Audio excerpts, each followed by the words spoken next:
Aquí inicia Noticias MBS Jalisco con Víctor Magaña, periodismo al momento. Muy buenos días, mi nombre es Víctor Magaña y le doy la bienvenida a este 20 de septiembre aquí a MBS Noticias Jalisco. Ayer le platicábamos la propuesta que tienen algunas trabajadoras sexuales para ser consideradas como empleadas no asalariadas. Hoy Raúl Torres nos contará el cómo estas trabajadoras se oponen a su reubicación por la construcción de Ciudad Creativa Digital, tal como lo anunciara Enrique Alfaro al inicio de su administración. Ayer, Juan Armendáriz del Instituto Nacional de Investigación confirmó que la presencia de metales pesados en el agua es lo que provoca enfermedades entre los pobladores del Salto, Ocotlán y La Barca, ya por la región Ciénega.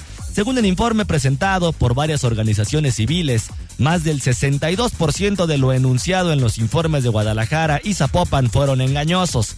Por su parte, los regidores del PRI presentaron su contrainforme del Ayuntamiento Tapatío, en el cual calificaron lo dicho por el alcalde de Guadalajara como un cúmulo de promesas. En Tlaquepaque, el regidor Luis Córdoba denunció que el informe de la alcaldesa María Elena Limón estuvo plagado de irregularidades, verdades a medias y mentiras.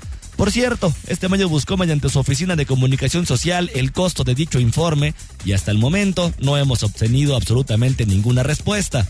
El gobernador Jorge Aristóteles Sandoval pidió cerrar filas para recuperar el fondo metropolitano, pues los recursos federales podrían reducir dicho fondo hasta en un 70% para el próximo año. En Guadalajara, su presidente municipal Enrique Alfaro anunció que es cuestión de días para que anuncie cambios en las direcciones del ayuntamiento. En Zapopan analizarán la instalación de vendedores ambulantes durante la romería y anunciaron que capacitarán a servidores públicos para garantizar la protección y el respeto de los derechos humanos. El fiscal general Eduardo Almaguer, en otros temas, aseguró que los familiares de las dos trabajadoras asesinadas dentro de la fiscalía recibirán apoyo económico y de seguimiento a la investigación. Y aunque usted no lo crea, el diputado Enrique Aubry de Castro Palomino protagonizó otro escándalo. Se enfrentó de manera verbal con el legislador priista Hugo Contreras en los pasillos del Congreso, aunque hay versiones que hasta empujones hubo. Hoy nos acompañará en cabina el fiscal de Derechos Humanos Dante Haro para hablar sobre el tema de tortura en Jalisco. Carla Jiménez en la producción, Hugo López en los controles. ¿Qué le parece si comenzamos? Reporte especial. Bueno, y como ya le adelantábamos en este resumen informativo, el día de hoy la segunda entrega de nuestro compañero Raúl Torres. Ahora las trabajadoras sexuales se oponen a la reubicación por la Ciudad Creativa Digital. Raúl Torres, ¿cómo estás? Buenos días.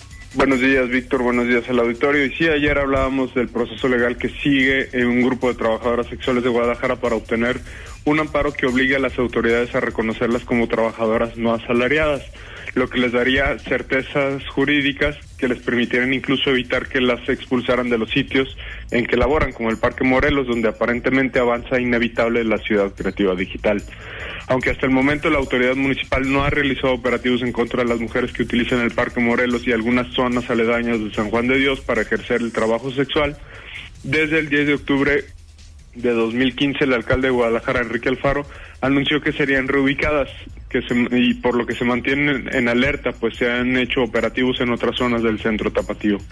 Jaime Montejo, integrante de la organización Brigada Callejera, recordó que en aquella ocasión, tras hacer un recorrido por el Parque Morelos, el edil hizo referencia a las trabajadoras sexuales y declaró a la prensa que la Ciudad Creativa Digital no puede convivir con esa gente. Días después hubo operativos contra trabajadoras y trabajadores sexuales en torno a la Central Camionera Vieja y ninguna organización de las que trabajan en la zona levantó la voz. Escuchémoslo. Cuando Alfaro habló de la expulsión del Jardín Morelos, hubo operativos violatorios de la dignidad humana, violentos hacia trabajadoras sexuales, trabajadoras trans y trabajadores sexuales en la antigua Central Camionera, y nadie de estos líderes dijo nadie, ni siquiera se han atrevido a iniciar una queja por el tema, ni siquiera se han atrevido a decir vamos a marchar, a hacer un plantón. Esa es una buena pregunta que habría que hacerle a los integrantes de las ONGs. Eli es una de las mujeres que por las mañanas pasa por el Parque Morelos para conseguir clientes, que luego lleva a un hotel cercano y asegura que el alcalde Alfaro ha cerrado el diálogo. Esto es lo que dice. Alfaro, pues con él la verdad no quiere dialogar mucho, pues él no le interesa que nosotros permanezcamos aquí en lo absoluto. Eso es lo que él quiere, él trae otros planes y por lo que viene de la ciudad digital, pero hasta el momento no nos ha molestado. Ya nos había comentado que nos iban a dejar trabajar, pero en cuanto empiecen a construir, como está construyendo de allá para acá, la última zona para construir va a ser el parque, entonces yo pienso que más o menos esto va a ser como para el otro año a finales, a lo que nos habían comentado, no sé. Mientras nos están dejando, que nos quieran reubicar, vaya, para el zoológico. Como le dijimos a Lupita Murphy, pues ni que fuéramos animales que nos van a ubicar aquí, de aquel lado, ¿verdad? Es que ellos no son quien para reubicarnos en ningún lado. Nosotros estamos en la calle y no tienen derecho a absolutamente manejarnos como si fuéramos títeres. Las consecuencias de reubicaciones como las que planea el ayuntamiento para dar paso a la ciudad creativa y digital abre las puertas a que las trabajadoras sexuales que han logrado ocupar un territorio donde están seguras tengan que arriesgarse a ejercer su labor en otros sitios. Ante esta situación, las chicas que trabajan en el Parque Morelos se dicen dispuestas a luchar por su territorio de trabajo como lo han hecho desde hace varios años, desde que Emilio González, como presidente municipal de Guadalajara, inició operativos en su contra que después se repitieron en la administración de Alfonso Petersen con el fallido proyecto de la Villa Panamericana. Escuchemos a Eli. Ninguna de nosotras tenemos miedo de estar aquí, al contrario, estamos en la lucha por permanecer aquí y vamos a luchar porque no nos quiten de aquí, porque ningún partido ha podido hacerlo y eso no va a ser la excepción, así de fácil. Nuestro lema es: el suelo es de quien lo trabaja y la calle es de quien la trabaja y así es, la calle es de todos. Mañana, en la última entrega de este trabajo, hablaremos sobre la desconfianza de las trabajadoras sexuales a las autoridades y lo que han provocado las nuevas leyes antitrata. Es la información, Víctor. Raúl, muchísimas gracias. Gracias a ti y al auditorio. La ciudad. Bueno, y en Jalisco el recorte presupuestal que se analiza a nivel federal podría reducir los recursos del Fondo Metropolitano hasta en un 70% para 2017, lo que perjudicaría la continuación y el arranque de algunas obras. Pese a que el gobernador había anunciado que el gobierno estatal y los gobiernos municipales estarían atentos ante la propuesta para defender los recursos, el presupuesto con el recorte mencionado ya se fue a la Cámara de Diputados. En un intento por salvar los recursos, el gobernador del estado, Aristóteles Sandoval, llamó a la unión sin importar los colores de partido. Escuchemos. Hoy es momento de hacer un formal llamado. Convoco a todas las fuerzas políticas a iniciar una jornada de trabajo coordinado con el fin de hacer patente a la Cámara de Diputados la trascendencia de los proyectos que con el consenso de los alcaldes proyectamos para los próximos 3 años. Es momento de dar la batalla unidos, de cerrar filas. El Fondo Metropolitano no es una causa de alguien en lo particular, es por encima de todos una causa de la ciudad. Los trabajadores para la prevención de inundaciones, la transformación del entorno de la línea 3, las obras en movilidad no motorizada, así como el transporte público, son algunos de los proyectos que se verían afectados por el recorte que solo se había anunciado en fondo para programas sociales y algunos sueldos. Y sin definir la permanencia o el retiro total de Rafael Castellanos en la Fiscalía. Carla Jiménez, buenos días. Víctor Auditorio, muy buen día para todos. Pues asegura el fiscal general del Estado, Eduardo Almaguer Ramírez, que los familiares de las 2 trabajadoras que perdieron la vida luego de que un hombre que trabajaba en las inmediaciones de la calle 14 les disparara, tendrán todo el apoyo de la dependencia, tanto económicamente como en un seguimiento a la investigación que ya se lleva a cabo. Almaguer Ramírez informó que una de las 2 empleadas que fueron atacadas presenta algunas mejoras, sin embargo, pues ambas continúan en un estado delicado. El fiscal se negó a confirmar si este hecho causó o no la salida del exfiscal central Rafael Castellanos, quien había sobrevivido ya a diferentes cambios en la dependencia. Escuchemos. La Fiscalía requiere en esta evaluación del nuevo sistema de justicia penal, particularmente la Fiscalía Central, la cohesión de los directores, coordinadores, la atención a los ciudadanos, la atención a nuestros propios compañeros, revisar su situación laboral y de qué manera se están ellos desarrollando. Me parece que era necesario refrescar esa parte. Bueno, justamente la implementación del sistema de justicia penal acusatorio es uno de los pendientes en la Fiscalía, así lo considera el exfiscal central Rafael Castellanos. Escuchemos. Nada más la cuestión del nuevo sistema de justicia penal que bueno, ya no es nuevo, ya el sistema de justicia penal hay que estar al pendiente. Rafael Castellanos visitó visitó la oficina del gobernador Aristóteles Sandoval en Palacio de Gobierno, primero entregando, dice a él, una oficina que asegura deja bien y en orden. El exfiscal no descartó ni confirmó su permanencia aún en esta dependencia. La información, Víctor. Carla, muchísimas gracias. Buen día. Hoy las 9 de la mañana ya con 9 minutos. Vamos a ir a una pausa y regresando platicaremos con el fiscal de Derechos Humanos, Dante Aro, referente al tema de la tortura aquí en nuestra entidad. En un momento continuamos en Noticias MBS Jalisco. Periodismo al momento.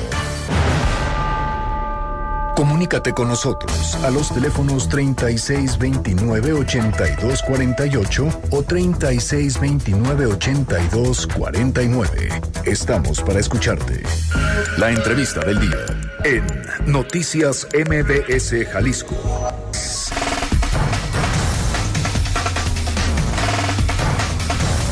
Son 9 de la mañana con 12 minutos. Regresamos a cabina de MBS Noticias Jalisco. El día de hoy, como ya le había dicho, nos acompaña el fiscal de los derechos humanos aquí en la entidad, el doctor Dante Aro, para platicar un poco sobre información que hemos venido entregándole desde la semana pasada. Y recordará usted que el mismo César Pérez Verónica de CEPAD, así como el primer visitador de la Comisión Estatal de los Derechos Humanos, también nos dieron ya su punto de vista. Algo muy importante, y por eso le agradecemos mucho a Dante Aro, el fiscal de Derechos Humanos, que nos acompañe aquí en cabina para platicar sobre el tema de la tortura en nuestra entidad. Nada más un dato, hay que recordarle que entró en vigor la nueva ley en contra de la tortura en mayo del 2015, y bueno, de mayo del 2015 a agosto de 2016, la Comisión Estatal de los Derechos Humanos en Jalisco tiene 295 quejas por tortura.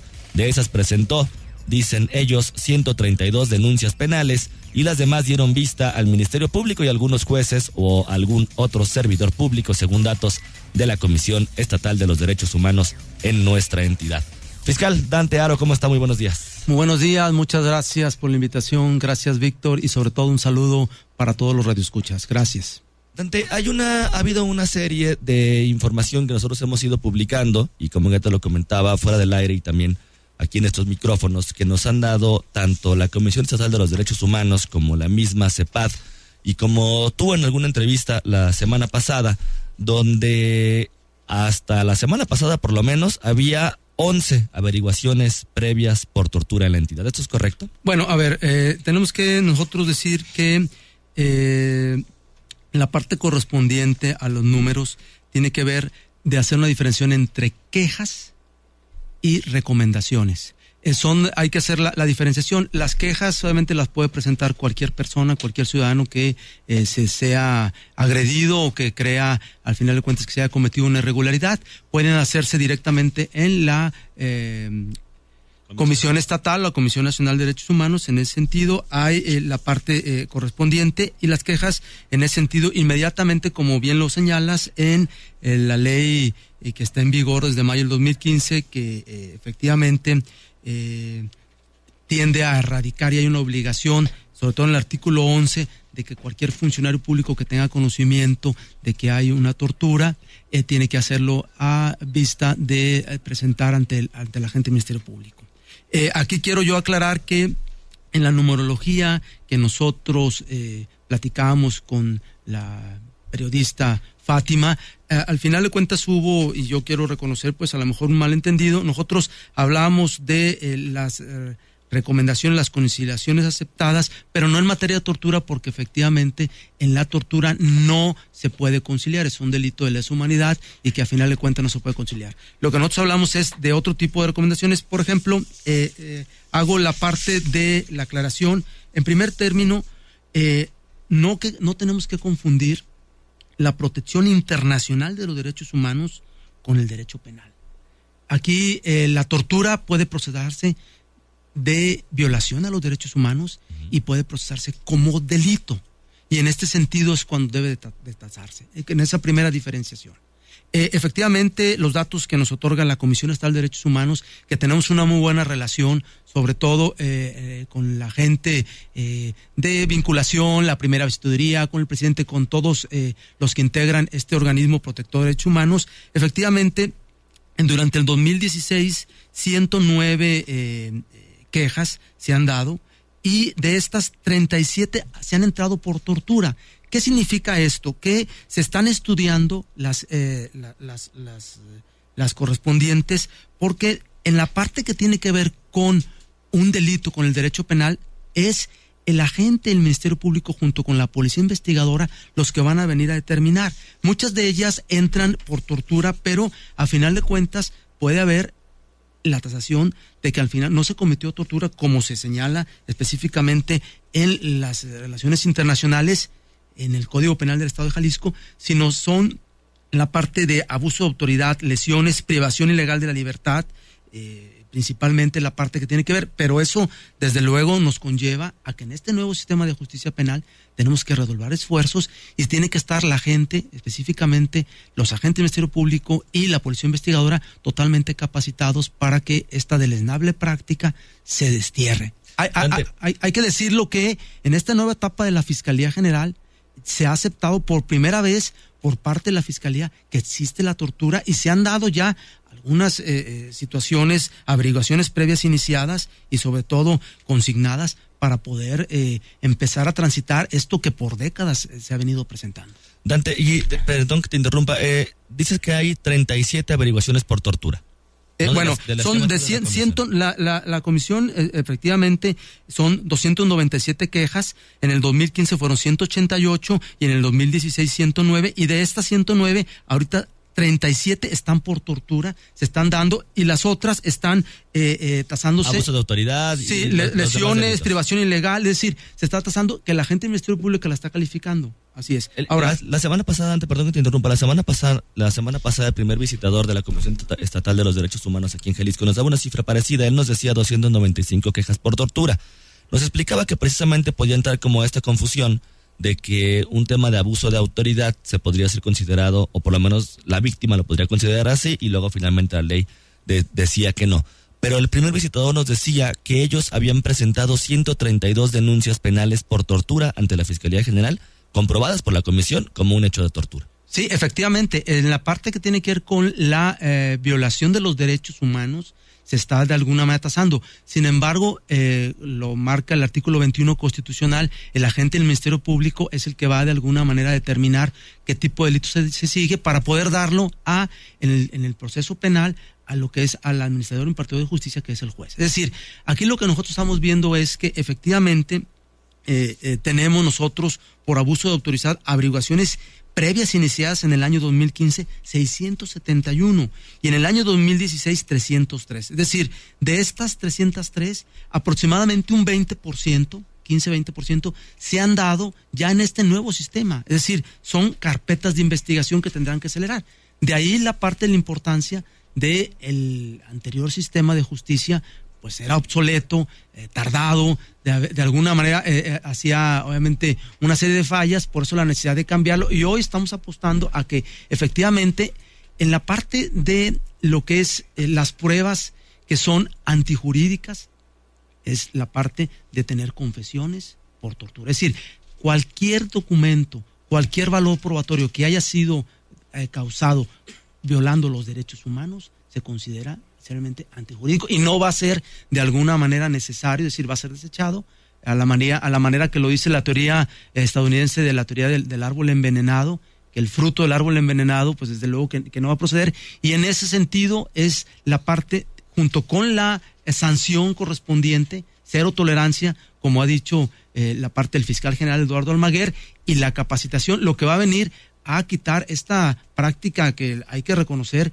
que estaba muy arraigada y que no es tan fácil de la noche a la mañana, como bien lo ha dicho el licenciado César Pérez Verónica, como lo ha dicho bien el primer visitador, que efectivamente hay que atacar. Dante, ¿te parece? Escuchamos unos segundos nada más de un audio para que me aclares un punto de un asunto de averiguaciones. Sí, pero y la Fiscalía en el caso de perseguir el delito, a ver, ¿cuántas conciliaciones, por ejemplo, se dieron de las denuncias penales que presentó la Comisión Estatal de Derechos Humanos? Tenemos nosotros 125 conciliaciones aceptadas. Ajá. ¿De 2015 nada más? Del 2015. Y tenemos en el 2016, llevamos ahorita 91 conciliaciones aceptadas.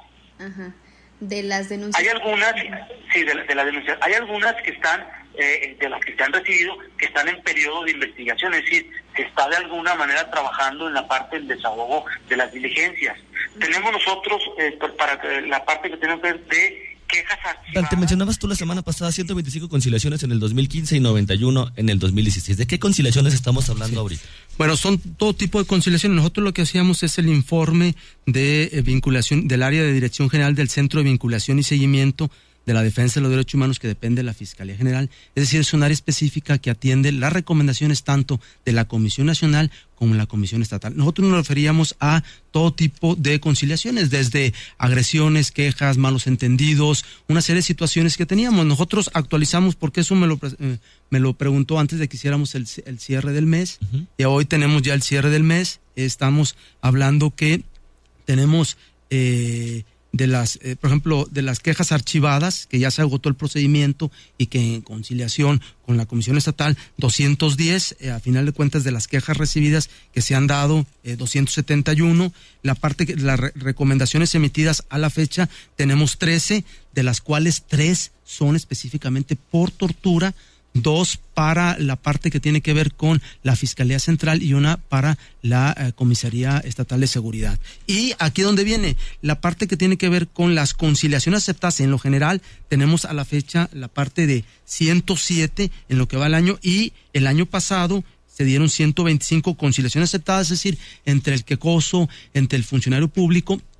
En muchos, no, la tortura no se puede conciliar. Estamos hablando de otro tipo de señalamientos, y en ese sentido yo creo que fue la confusión de dar un balance general. Pero bueno, queda aclarada en este sentido el punto. ¿Cuántas denuncias por tortura realmente han llegado con un asunto de fin legal? Vamos, a un tema de prisión o algún otro tipo de cosa que no sea solamente una recomendación o un jalón de orejas para los policías. Te comento porque recordarás tú, el año pasado también aquí a través de estos micrófonos denunciamos un asunto de tortura que se dio en el municipio de Autlán hacia un joven que había sido torturado por elementos de la Fuerza Única Regional y torturado y comprobado completamente, pues terminó en el hospital después de haber recibido toques eléctricos en los testículos para obligarlo a confesar un delito que finalmente no había cometido.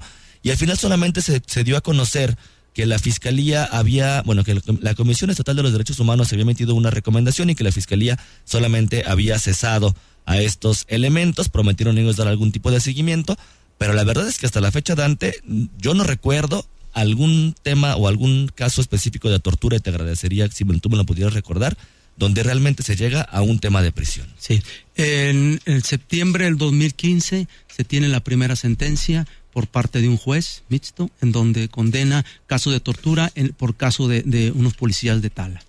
Ellos agarran a un presunto persona que robó algunos elotes, pero se lo llevan a un cuarto, lo golpean, lo torturan, y al final de cuentas la Fiscalía empieza el proceso por la recomendación que hace la Comisión Estatal de Derechos Humanos, y se da en el país.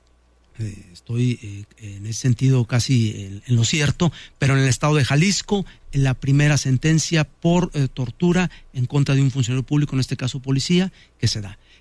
Ahorita hay, como yo te lo digo, 37 averiguaciones que se han iniciado por tortura y están en diferentes fases de desahogo, pero es en el sistema de justicia penal, la Procuración de Justicia tiene que armar todo el expediente, ya sea carpeta de investigación en este nuevo sistema o averiguación previa en el anterior sistema, pasarlo ya a lo que es el juez, quien va a venir a realizar lo que es la impartición de justicia.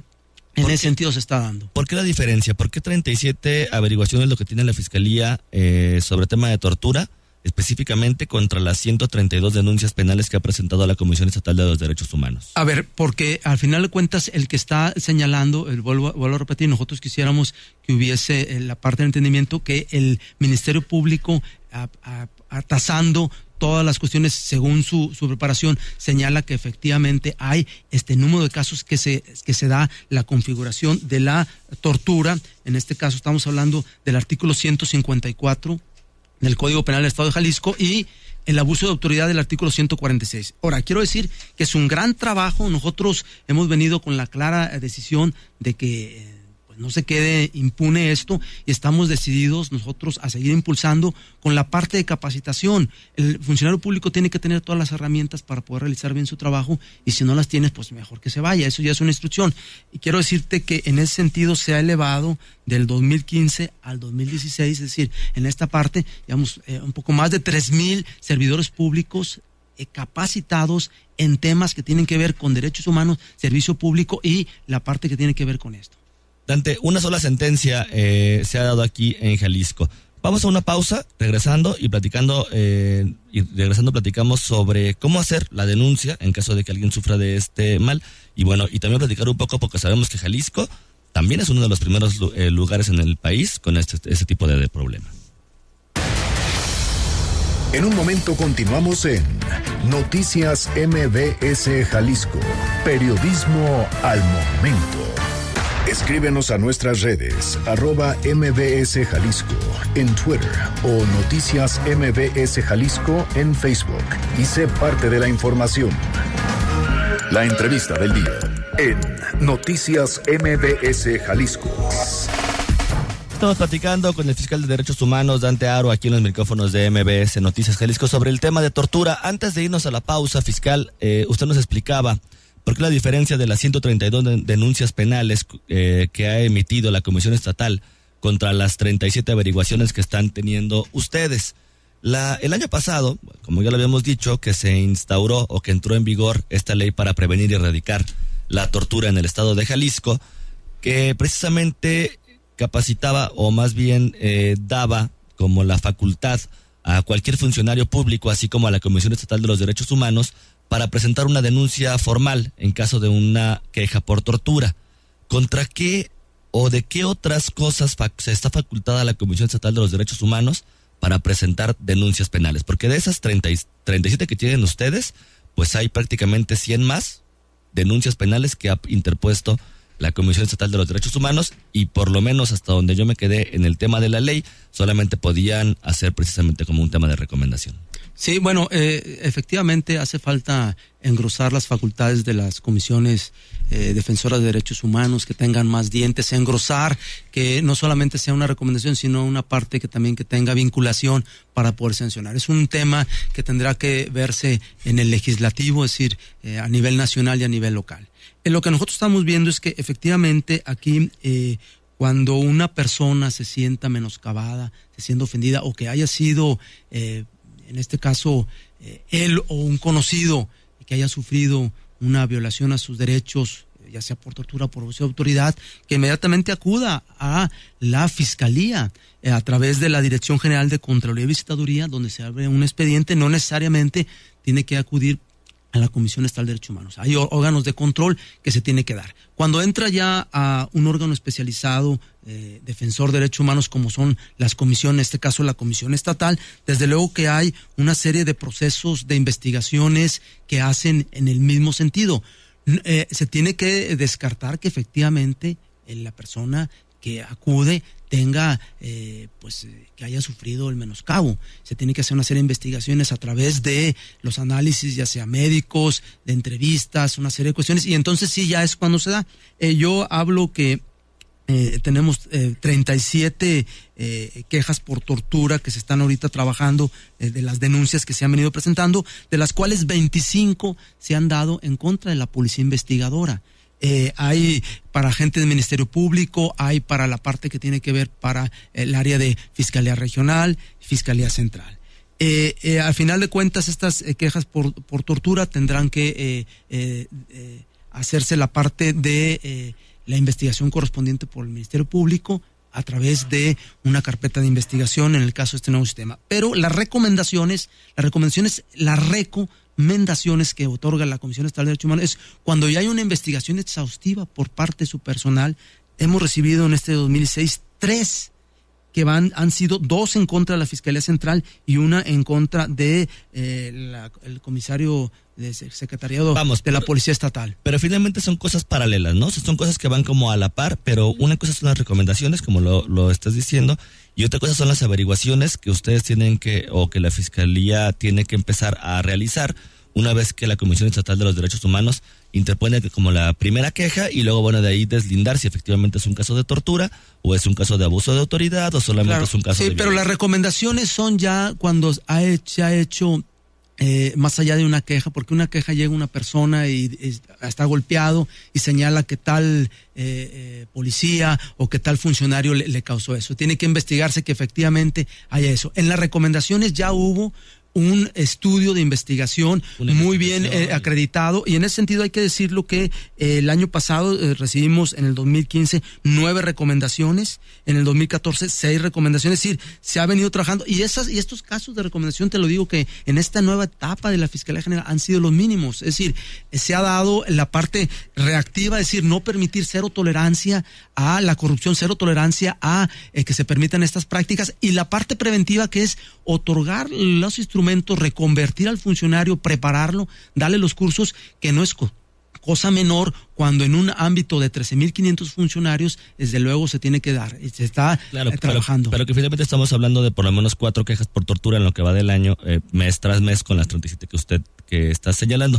Pero lo que yo iba, y permíteme que insista nada más en esta pregunta porque nos queda aproximadamente 1.5 minutos, es ¿qué está denunciando penalmente la Comisión Estatal de los Derechos Humanos si hasta el momento solamente están autorizados o están capacitados para hacer denuncias penales por tortura? Van 37 las que ustedes han recibido. A ver, pero yo quiero aclarar que en la parte que tiene que ver con los señalamientos viene desde tortura, abuso de autoridad, lesiones, privación de la libertad. Es decir, hay una serie de situación, entra directo como todo, y ya la gente del Ministerio Público tendrá que tasar específicamente a través también de sus investigaciones con la policía investigadora cuál es la parte que corresponde.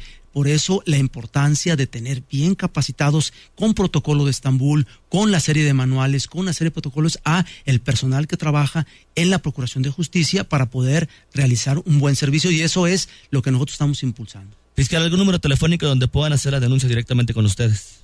Bueno, nosotros tenemos la parte que tiene que ver con el 066-911, pero tenemos obviamente la parte abierta de la Dirección General de Contraloría y Visitaduría, tenemos fiscal directo, se mete ustedes a la aplicación fiscal directo, y ahí en ese sentido se pueden realizar cualquier tipo de señalamientos, cualquier tipo de cuestiones. Tenemos un correo que es fiscalía.derechoshumanos@jalisco.gov.mx, donde también recibimos de manera inmediata. Estamos en Calzada Independencia Norte 778, esquina con Sierra Nevada, en la Colonia La Perla, y donde es prácticamente a unas cuadras del Parque Morelos, para poder estar al pendiente, y en cualquiera de los puestos de socorro, cualquiera de las agencias del Ministerio Público, se tiene la obligación de captar la denuncia. Lamentablemente se nos terminó el tiempo, fiscal de Derechos Humanos Dante Haro, pero hay que ver si pronto retomamos nuevamente esta conversación, porque el tema de derechos humanos en Jalisco da muchísimo de qué hablar y nos faltó todavía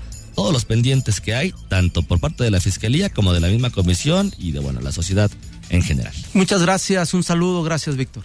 Fue Dante Haro, fiscal de Derechos Humanos aquí en nuestra entidad. Mi nombre es Víctor Magaña, ya saben, muchísimas gracias por habernos acompañado. Pase usted un muy bonito día.